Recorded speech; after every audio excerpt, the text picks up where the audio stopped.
आज है 19 अप्रैल। आज हम बात करेंगे जितने भी करंट अफेयर्स के प्रश्न बनते हैं उनसे जुड़ा हर एक मुद्दा, उनसे जुड़ी हर एक बात वीडियो में डिस्कस करेंगे। अगर चैनल पर नए हैं तो सब्सक्राइब करें हमारे चैनल को। 2 4 स्टडी ऑफिशियल टेलीग्राम ग्रुप को ज्वाइन कर सकते हैं। टेलीग्राम ग्रुप की लिंक नीचे डिस्क्रिप्शन में दी गई है। आप फेसबुक पेज को भी फॉलो कर सकते हैं। फेसबुक पेज की भी लिंक नीचे डिस्क्रिप्शन में दी गई है। हम बात करते हैं आज के पहले क्वेश्चन की। तो आज का पहला क्वेश्चन है, विश्व हीमोफीलिया दिवस कब बनाया जाता है? तो बात करें विश्व हीमोफीलिया दिवस कब बनाया जाता है, तो इसका राइट आंसर है 17 अप्रैल को। 17 अप्रैल को विश्व हीमोफीलिया दिवस बनाया जाता है। प्रत्येक वर्ष 17 अप्रैल को विश्व हीमोफीलिया दिवस मनाया जाता है। इस दिवस को मनाने का उद्देश्य है हीमोफीलिया और रक्तस्राव विकारों के बारे में लोगों में जागरूकता बढ़ाना है। इस दिवस की शुरुआत हुई थी 1989 में। हीमोफीलिया दिवस की शुरुआत हुई थी 1989 में। 2020 में हीमोफीलिया दिवस की जो थीम है, विषय है, उसकी बात करें तो विश्व दिवस जो हीमोफीलिया दिवस है उसकी जो थीम है वो है gate plus involve. Gate plus involve के नाम से इसकी थीम है।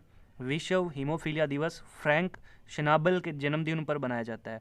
फ्रैंक शनाबल के जन्मदिन पर बनाया जाता है। फ्रैंक शनाबल। विश्व हीमोफीलिया दिवस जो है वो फ्रैंक शनाबल के जन्मदिन पर बनाया जाता है। फ्रैंक शनाबल ने 1963 में WFH के स्थापना की थी। WFH का मतलब है वर्ल्ड फेडरेशन ऑफ हीमोफीलिया। इसकी स्थापना हुई थी 1963 में, फ्रैंक शनाबेल ने की थी। तो इसके उपलक्ष्य में विश्व हीमोफीलिया दिवस मनाया जाता है। अगले क्वेश्चन की बात करते हैं। अगला क्वेश्चन आपका, अंतर्राष्ट्रीय मानव अंतरिक्ष उड़ान दिवस कब मनाया जाता है? अंतर्राष्ट्रीय मानव उड़ान दिवस कब मनाया जाता है? तो इसका राइट आंसर है 12 अप्रैल को। 12 अप्रैल को अंतर्राष्ट्रीय मानव उड़ान दिवस मनाया जाता है।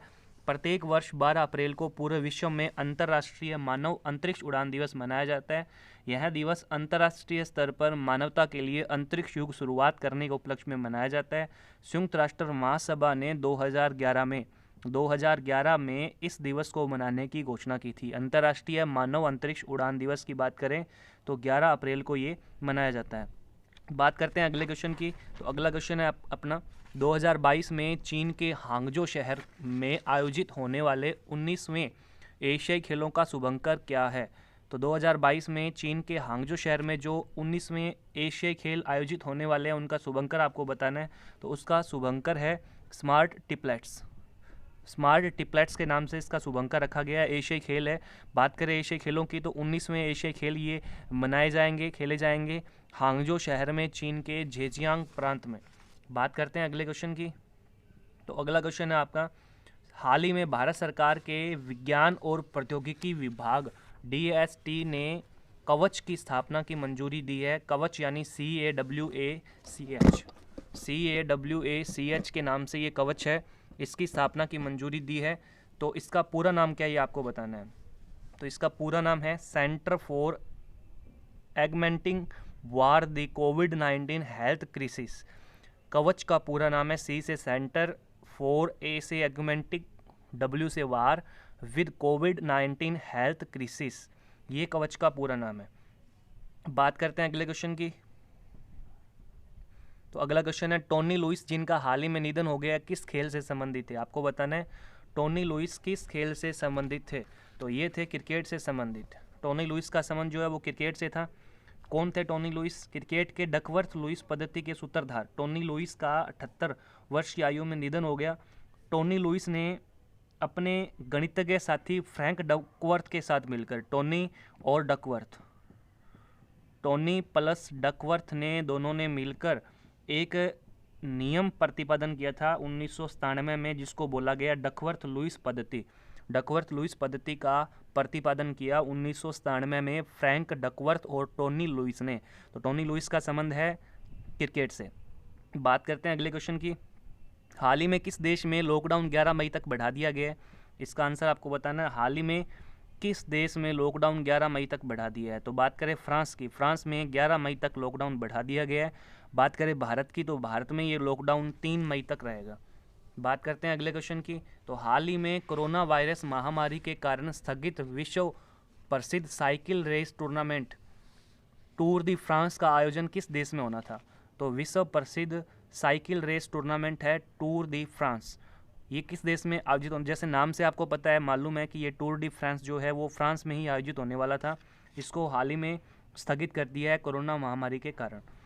बात करते हैं फ्रांस की, तो फ्रांस की राजधानी है पेरिस, मुद्रा है यूरो, फ्रांस के राष्ट्रपति है इमैनुअल मैक्रो, प्रधानमंत्री है एडवर्ड फिलिपे, और फ्रांस की संसद का नाम है नेशनल असेंबली। बात करें फ्रांस की, तो मैंने आपको फ्रांस की राजधानी के बारे में बताया। फ्रांस की राजधानी पेरिस है और फ्रांस की मुद्रा यूरो है। बात करते हैं अगले क्वेश्चन की। हाल ही में भारत में किस निगम मंत्रालय ने ब्रेक द कोरोना चेन नामक सामाजिक जागरूकता अभियान की शुरुआत की है? तो हाल ही में आपको ये बताना है किस निगम ने इसकी शुरुआत की है। तो इसका आंसर है भारतीय कृषक उर्वरक निगम। भारतीय कृषक उर्वरक निगम ने ब्रेक द कोरोना चेन नामक सामाजिक जागरूकता अभियान की शुरुआत की है। इस जागरूकता अभियान के तहत 60 से अधिक शिविरों का आयोजन किया जा रहा है, जो जनता को कोरोना से बचाव और रोकथाम के सैनिटाइजेशन, हेल्दी डाइट और सोशल डिस्टेंसिंग जैसे तरीकों के बारे में जागरूक करना है। बात करते हैं अगले क्वेश्चन की। तो अगला क्वेश्चन आपका, हाल ही में कौन सा ऐप 5 करोड़ डाउनलोड तक पहुंचने वाला दुनिया का फास्टेस्ट ऐप बना है? सबसे तेज़ गति से डाउनलोड करने वाला ऐप बन चुका है, जिसकी संख्या 5 करोड़ है। हाल ही में कौन सा ऐप ये बना है? तो इसका राइट आंसर है आरोग्य सेतु। आप इसको एंड्रॉयड वर्जन पे डाउनलोड कर सकते हैं, एंड्रॉयड प्लेटफॉर्म पर डाउनलोड कर सकते हैं। हाल ही में ये 5 करोड़ डाउनलोड तक पहुंचने वाला दुनिया का फास्टेस्ट ऐप बना है। बात करते हैं अगले क्वेश्चन की। हाल ही में भारतीय रेल परिवहन दिवस कब बनाया गया? हाल ही में भारतीय रेल परिवहन दिवस कब बनाया गया? तो ये बनाया गया था 16 अप्रैल को। भारतीय रेल परिवहन दिवस 16 अप्रैल को बनाया गया। भारतीय रेल परिवहन दिवस 16 अप्रैल को बनाया गया। बात करें रेल परिवहन की, तो 16 अप्रैल 1953 को भारत की पहली 16 अप्रैल 1953 को भारत की पहली ट्रेन मुंबई से ठाणे के बीच में चली थी। मुंबई से ठाणे के बीच में चली थी। और कितने किलोमीटर चली थी, कितने किलोमीटर की दूरी तय की थी? 34 किलोमीटर की दूरी तय की थी। भारतीय रेलवे का राष्ट्रीयकरण हुआ था 1950 में। भारतीय रेल के कुल 18 जोन है। भारतीय रेल में कुल 18 जोन है। भारत की सबसे लंबी दूरी की ट्रेन है विवेक एक्सप्रेस। विवेक एक्सप्रेस जो है वो भारत की सबसे लंबी दूरी की ट्रेन है, जो डिब्रूगढ़ से कन्याकुमारी के मध्य चलती है। बात करते हैं अगले क्वेश्चन की। पेटीएम जनरल इंश्योरेंस लिमिटेड के नए मुख्य कार्यकारी अधिकारी कौन बनाए गए हैं? पेटीएम जो है उसका इंश्योरेंस लिमिटेड है, उनके नए कार्यकारी सीईओ कौन बनाए गए हैं आपको बताना है। तो इसका राइट आंसर है विनीत अरोड़ा। विनीत अरोड़ा को ये बनाया गया है, जनरल लिमिटेड के नए एमडी सीईओ बनाए गए हैं। तो बात करते हैं पेटीएम की। तो पेटीएम की स्थापना हुई थी 2010 में। पेटीएम की स्थापना हुई थी 2010 में। मुख्यालय इसका है नोएडा में। पेटीएम का मुख्यालय जो है वो नोएडा में है। और इसके जो चीफ फाउंडर है वो है विजय शेखर शर्मा। सीईओ इसके है विनीत अरोड़ा। पेटीएम की स्थापना 2010 में हो चुकी है। बात करते हैं अगले क्वेश्चन की। हाल ही में महामारी व लॉकडाउन के बीच दक्षिण कोरिया में संसदीय चुनाव संपन्न हुए हैं। यहाँ किसकी पार्टी ने चुनाव जीता है? तो डेमोक्रेटिक पार्टी ने चुनाव जीता है। तो ये पार्टी किसकी है ये आपको बताना है, दक्षिण कोरिया में। तो इसका राइट आंसर है मून जे इन ने दक्षिण कोरिया में संसदीय चुनाव जीते हैं। बात करते हैं अगले क्वेश्चन की। तो अगला क्वेश्चन आपका, हाल ही में कोवसैक किस संगठन ने विकसित किया है? कोवसैक जो है वो किस संगठन ने विकसित किया है? कोवसैक जो है वो संदिग्ध संक्रमित रोगियों से कोविड-19 नमूने लेने के लिए स्वास्थ्य कर्मियों के उपयोग हेतु एक कियोस्क है कोवसैक। तो कोवसैक किसने विकसित किया है आपको बताना है। तो इसका राइट आंसर है डीआरडीओ। डीआरडीओ ने विकसित किया है। तो डीआरडीओ का पूरा नाम है defence research and development organisation, रक्षा अनुसंधान एवं विकास प्रयोगशाला। इसका मुख्यालय जो है वो नई दिल्ली में है।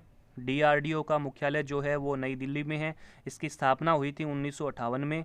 और वर्तमान में इसके जो अध्यक्ष है डीआरडीओ के वो है सतीश रेड्डी। कोवसैक की बात मैंने बता दी आपको। संदिग्ध संक्रमित रोगियों से कोविड-19 नमूने लेने के लिए स्वास्थ्य कर्मियों के उपयोग हेतु एक कियोस्क बना हुआ है। बात करते हैं अगले क्वेश्चन की। किस संगठन ने विश्व की नर्सिंग रिपोर्ट 2020 जारी की है? किस संगठन ने विश्व की नर्सिंग रिपोर्ट 2020 जारी की है? तो इसका आंसर है आपको बताना, विश्व स्वास्थ्य संगठन ने विश्व की नर्सिंग रिपोर्ट 2020 जारी की है। बात करें WHO की, तो WHO का पूरा नाम है वर्ल्ड हेल्थ ऑर्गेनाइजेशन। मुख्यालय इसका जेनेवा में है। जेनेवा बात करें स्विट्जरलैंड में। और WHO की स्थापना हुई थी 7 अप्रैल 1948 को। WHO की स्थापना हुई थी 7 अप्रैल 1948 को। WHO का मुख्यालय जेनेवा स्विट्जरलैंड में है। बात करते हैं अगले क्वेश्चन की। तो अगला क्वेश्चन आपका, किस शैक्षणिक संगठन ने स्कूली छात्रों के लिए फिट इंडिया के साथ भागीदारी की है? किस शैक्षणिक संगठन ने स्कूली छात्रों के लिए फिट इंडिया के साथ भागीदारी की है? तो ये आपको बताना है। तो इसका राइट आंसर है CBSE। CBSE संगठन ने, शैक्षणिक संगठन ने स्कूली छात्रों के लिए फिट इंडिया के साथ भागीदारी की है। बात करते हैं अप्रैल में जो जितने भी हमने दिवस के बारे में चर्चा की है अब तक, उनके बारे में हम बात करते हैं। तो अप्रैल में बनाए गए दिवस है, सबसे पहले बात करते हैं हम 1 अप्रैल को। तो 1 अप्रैल को बनाया गया है उत्कल दिवस। रिवाइज कर लेते हैं, 1 अप्रैल को मनाया गया था उत्कल दिवस। अब बात करते हैं 5 अप्रैल की। तो 5 अप्रैल को बनाया गया राष्ट्रीय समुद्री दिवस। राष्ट्रीय समुद्री दिवस 5 अप्रैल राष्ट्रीय समुद्री दिवस। 7 अप्रैल को बनाया गया है विश्व स्वास्थ्य दिवस। 7 अप्रैल को बनाया गया है विश्व स्वास्थ्य दिवस। अब बात करते हैं 10 अप्रैल की। तो 10 अप्रैल को बनाया गया है विश्व होम्योपैथी दिवस। विश्व होम्योपैथी दिवस की बात करें 10 अप्रैल को। 11 अप्रैल को बनाया गया राष्ट्रीय सुरक्षित मातृत्व दिवस। 14 अप्रैल को भीमराव अंबेडकर की जयंती बनाई गई है।